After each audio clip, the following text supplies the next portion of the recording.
So I brought it home, and Len had known I was going, and I told Dave when I got it, first thing I did is call up Dave and say, hey, come look at this.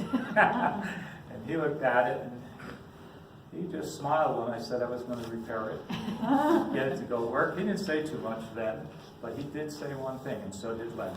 I'll help you with it. And boy, they both lived up to their word. I'm trying to get number one. This is a blacksmith bellows, and if you go back in history, this is hundreds of years old, the design. It's a double chamber, so it gives you air at all times. You get a steady stream of air. This was a heavily used bellows. This is essentially probably the most difficult part of the restoration was the side. But before we get to that, this is a hinge, and it goes from here to here. And then we put an outer hinge, a second hinge. So the hinge that holds it together is here, and it's not metal. So that makes this maybe a little older, probably before the 1920s. This design is around a long time. It did have screwed in, this piece was screwed in with slotted screws, and I used them again. And there was one other, and the hook at which we pull up is a cast hook. So that tells me that it has to be, after the Civil War. Now, I could be wrong, but that's my guess. So I would think maybe like 1870, 1880, maybe up to 1920 on this side, somewhere in there. So it is probably easily 100 years old. You want me to hold it? I can bring it in from the back. So you Let's can take it order around it and bring it in from from the the back. back. No, there's just around.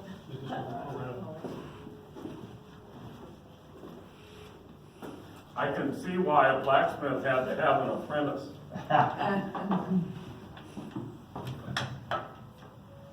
Which you put in the top one? No, it was second one down. Second one down? Now, where they're actually putting these two pins Now, I don't like it. The top one seems better. Don't you? is in a very solid piece. I'm in the top. The center of the bellows does not move except to tilt back and forth. Now we seem to. And the only thing that now moves is the lower chamber and the upper chamber. Thank you. That makes it a two-stage bellows. Now, they would have nailed pins in the ground, either stakes or metal, to hold across would hold the front. These would not exist except to the side. And theirs, if you notice, was much lower than this one is. And these would have been staked into the ground, so that would have made them more rigid. They've come up with a design that we could do this without on a floor instead of soil. They would have had 3 poles coming up on each side. He had it in that picture, if it comes up again. And they would have held the handle to operate the bellows. If you notice, the bottom is down. So what we do is pull the bottom up. When we pull the bottom up, the air forces the top up. And then as that goes down, this comes down. So we're going to get air on each stroke coming out of the bellows.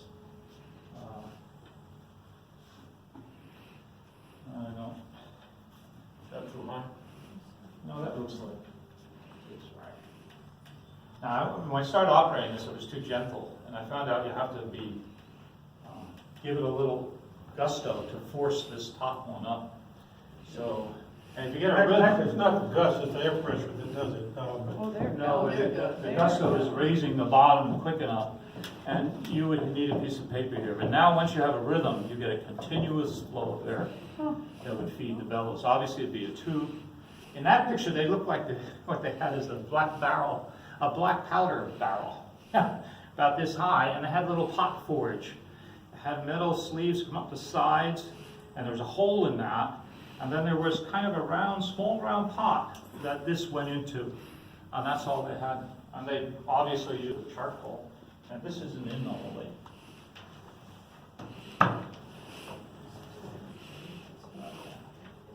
We knew a blacksmith to make the pins and stuff.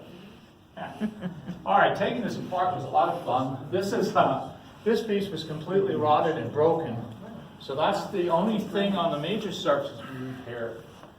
when we began taking the layers off, that's what we discovered.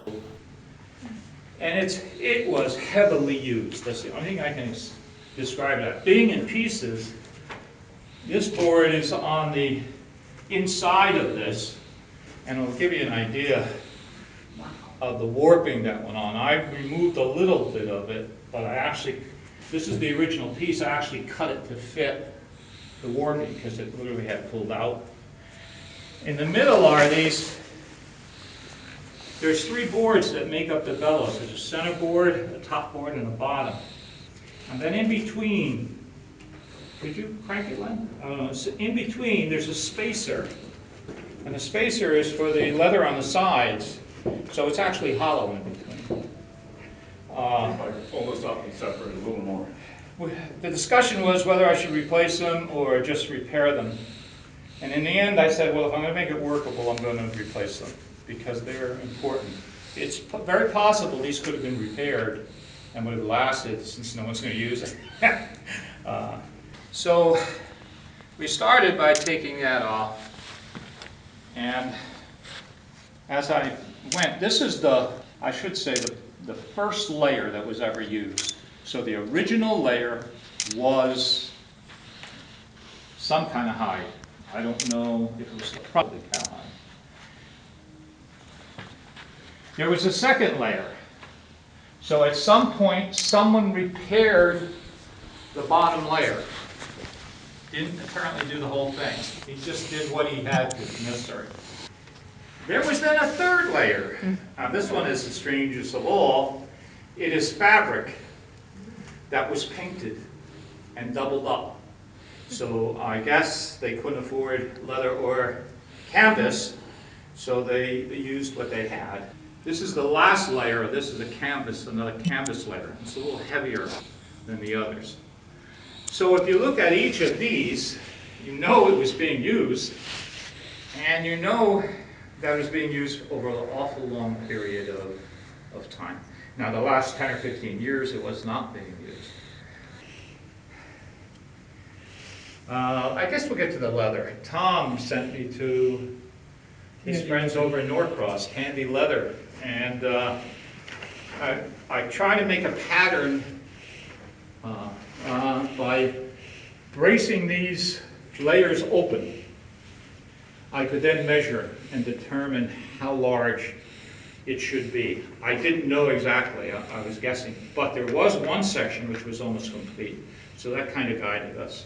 And we made patterns, and I went to Tandy, and the guy was great. I told him what I was doing with it, and gave me a discount, and went through with me find a piece of cowhide, half cowhide, I guess, where these would fit. You could lay them all out. He laid them on the floor until we were sure that it was large enough. So we'll replace this with what the original layer was, cowhide. This is the hinge, and the hinge is made of pig's belly, which is a little heavier than the cowhide.